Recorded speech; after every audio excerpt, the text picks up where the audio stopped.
Emilio Valles Vidrio los jueves a esta hora siempre nos cuenta una historia. Una historia ya sea de terror, una historia inverosímil, una locura, un asesinato, una cosa de miedo, en fin. Hoy es la historia de la mujer más odiada en Estados Unidos después de la Segunda Guerra Mundial, que se llama Mildred Gillard. ¿O cómo se pronuncia? Así es, exactamente. Mildred Gillard. Sí, sí, claro. Y es la más odiada, antes que nada, buenas tardes a todos. Él es la más odiada porque además ella es estadounidense. Ella nació en Ohio, en los Estados Unidos, y se convierte... Ay, te iba a hacer un muy mal chiste de... pues qué Ohio. Estaba en Ohio. Estaba en Ohio. Y resulta que se convierte en una aliada de Hitler. Y entonces, obvio, pues el gobierno de los Estados Unidos la empieza a catalogar como una mujer que está traicionando a toda una nación. Pero no solamente eso, lo más importante es que representaba un símbolo no solamente de la guerra y la posguerra, sino también que representaba un símbolo sensual y sexual en la época en la que podríamos haber también conocido como quizá un prospecto como la Marilyn Monroe, ¿no? Uh-huh. Por todas estas características. Y vamos a empezar con esto, hablando por dos cosas. Uno, lo que hablábamos con Nadia Catán el lunes, si no mal recuerdo, en esta semana, hablando de todo el tema de los judíos y de cómo se vivió y cómo han sido estas guerras, y obvio la Segunda Guerra Mundial y el Holocausto. Y número dos, de lo que hablaba también ayer Oscar en el tema de la posverdad. Ajá. Y ahí les explico por qué. En 1920, esta mujer, Mildred Gillard, nació en Ohio, como les decía. Era una aspirante a ser actriz, pero la verdad es que nunca tuvo mayor éxito más que ser por ahí una corista en Broadway. Entonces se tiñe el cabello negro de rubio platinado y se va con su novio al norte de África con la idea de llegar a Europa y tratar de allá pues hacer algo en la actuación, como actriz, como cantante, como lo que sea, ¿no? Pero finalmente esto no sucede. En 1934 está enseñando inglés y justamente es cuando Hitler asume el poder. Ya para 1939, cuando estalla la guerra y el gobierno de los Estados Unidos les llama a todos los estadounidenses a que se regresen de Europa, sobre todo los que vivían en Alemania, a que se regresen a los Estados Unidos porque estaba estallando la guerra, ella, que tenía un novio que era alemán, que era un profesor alemán que había dado clases de alemán en Nueva York, se decide quedar con él y no se regresa, se queda allí. Para ese tiempo, antes de que medio estallara la guerra y que estaba en este conflicto, ella se convierte en una locutora en la radio estatal alemana. Y era una locutora que presentaba música, etcétera, etcétera. Cuando empieza la guerra, su novio, que está en el frente oriental, muere, pero pues rápidamente se consuela con un profesor de Alemania en Nueva York. Él era el profesor de alemán, se consuela rápidamente con un cuate que trabajaba también en el consulado alemán, y este hombre que la empieza a apoyar es nada menos y nada más que el doctor Max Otto Koitzwitz, que además era casado, también había sido profesor de alemán y trabajaba en el Ministerio de Asuntos Exteriores de ahí de Alemania.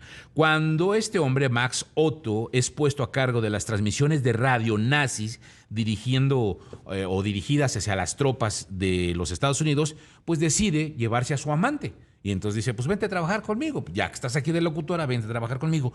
Y entonces enmarcan justamente una serie de programas radiofónicos. Hay que destacar dos cosas. Una situación que al inicio de esta guerra había una cuestión. Los estadounidenses peleaban contra dos cosas. Peleaban contra los nazis y los alemanes, pero también contra el aburrimiento, porque no había nada que hacer.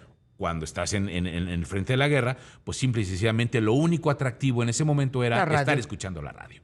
Pero obvio, la radio en ese momento, como un medio de comunicación importante, era utilizado por Alemania, por Japón, por todos los países que estaban en guerra, incluyendo el gobierno de los Estados Unidos. Entonces lo que deciden hacer este hombre es unos programas dirigidos a los estadounidenses, a las tropas estadounidenses.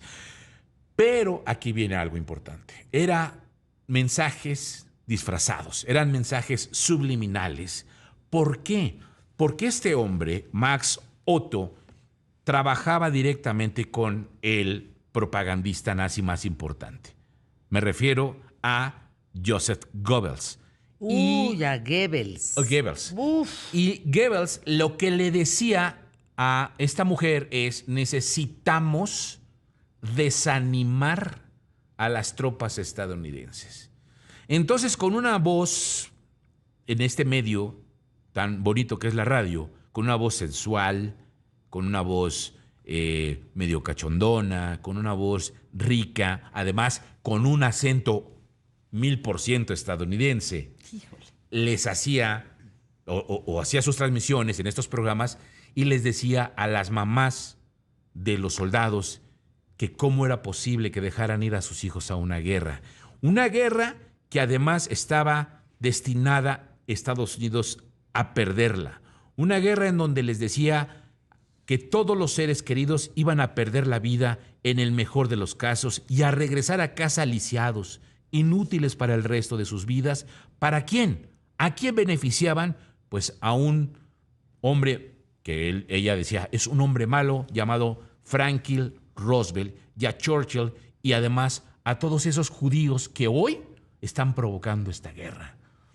Entonces, con estos mensajes y después con una música que ponía, que era swing, que era boogie boogie, que era jazz, que era pues la música de ese momento, que además muy bandera estadounidense, trataba precisamente de convencer a las mamás estadounidenses, al pueblo estadounidense y a las tropas que se rindieran y que abandonaran. Sin embargo, para ellos, para los soldados, para estas tropas, estas transmisiones de Mildred eran más bien como en tono de juego y lo tomaban como a tono de broma. Sin embargo, pues eran insistentes. Era una guerra psicológica a través de la radio, de esta locutora que finalmente participaba para los nazis. Y además, lo importante de todo esto es que el día en 1944, ella y su amante o su novio, Max Otto, empiezan a transmitir un programa que se llamaba G's Letter Box. ¿Qué es lo que hacían con esto? Que se iban supuestamente como trabajadores de la Cruz Roja Internacional a los campos de prisioneros de guerra o a los mismos campos de concentración y les decían, repartiendo cigarros y sonrisas y saludos y yo soy estadounidense y además pues en el tono rubia, platinada, con un cuerpo no malo, etcétera, etcétera, les decía que los quería grabar para que después sus familias se enteraran dónde estaban y qué estaban haciendo. Una vez que los grababa con todo este ánimo como soldados diciendo que la guerra pues era difícil, etcétera, etcétera, este hombre y ella editaban los audios para dar la impresión de que los soldados que estaban como prisioneros estaban a favor justamente de la propaganda nazi. O sea, como diciendo, no venga ya la guerra, ya no hagamos guerra. O sea, esto sí es y yo saludo a mi familia y sí estoy en una situación bastante vulnerable. Y es lo que hacían para editar estos audios, pero además no solamente eso, con el centro de inteligencia alemán, nazi, podían tener los nombres de los soldados, la ficha, el registro, el nombre de los papás, de dónde vivían.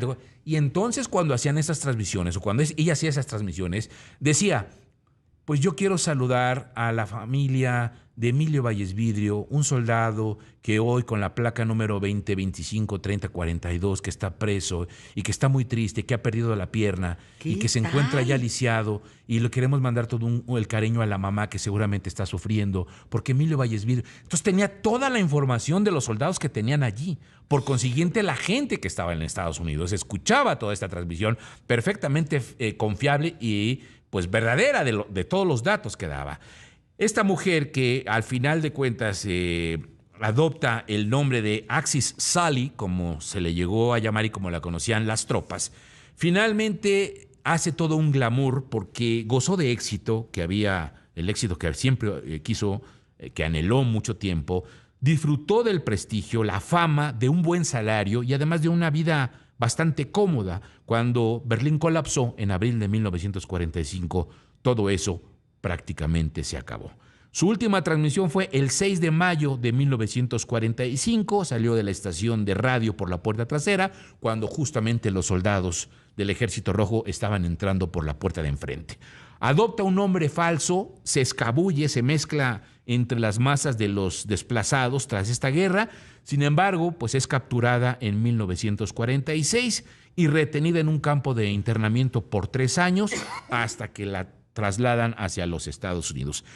Ya en su juicio en 1948 en Washington, entra a la sala del tribunal con tacones, un abrigo impecable de piel que fue pues maquillada. Qué O sea, escena, entra como ¿eh? estrella, entra como una estrella, como una gran diva, diciendo, yo soy aquí quien parte el queso, ¿no?